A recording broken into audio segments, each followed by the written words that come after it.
It happened last night. A crime was committed. The window was broken. But who broke it? In the world of English grammar, sometimes we don't know the criminal, and sometimes we simply don't care. Welcome to the agency. I am Dr. Henry, and today we are investigating the passive voice. In the active voice, the spotlight is on the doer, like Jack won the prize. But in the passive voice, we flip the script. The focus changes to the result. The prize was won by Jack. The person who performs the action is called the agent, and they are always introduced by the word by. For example, my purse was found by one of the cleaners. Here, the cleaner is the agent. But be careful, detective, not every tool is an agent. If an object causes something to happen, we call it an instrument. We introduce instruments with the word with, not by. You were hit on the head with a hammer. You opened the door with a key. The hammer and the key didn't decide to do it. Someone used them.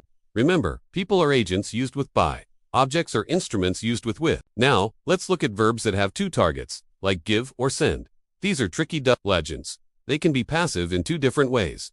Look at this sentence. Someone handed me a note. Option 1, you focus on the person. I was handed a note. Option 2, you focus on the object. A note was handed to me.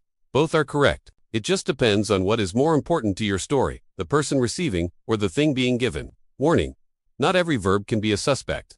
Verbs that do not have an object called intransitive verbs cannot be passive. You can say the tree fell.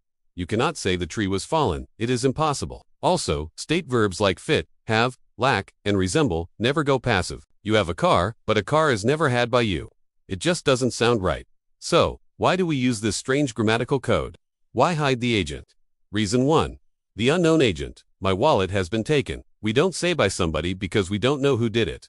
There is no point in adding a vague agent. Reason 2. The generalized agent. Bicycles are widely used in the city. We don't say by people because it is obvious that people ride bicycles, not cats. Reason 3. The obvious agent. Linda has been arrested.